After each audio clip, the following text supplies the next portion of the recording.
Now, instead of defining a wall, let's define a ceiling. Let's do a ceiling underneath an attic. So I'm going to choose the ceiling underneath an attic.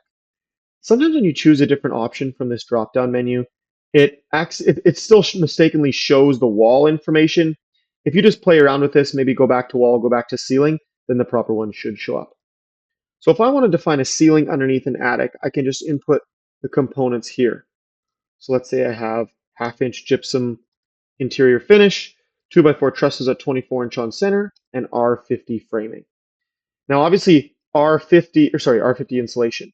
Obviously, R50 insulation is not going to fit in a 2x4 space, but since we know we're defining a ceiling underneath an attic, it knows that some of this insulation is going to be separated by studs, and then some of it is going to be just generally piled on top of that afterwards.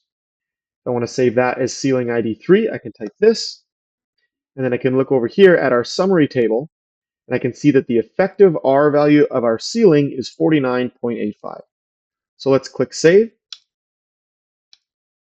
and that has sent this to ceiling ID number 3. I can clear that now because we're not actually going to use this ceiling in our example. Next, I could define other things as well.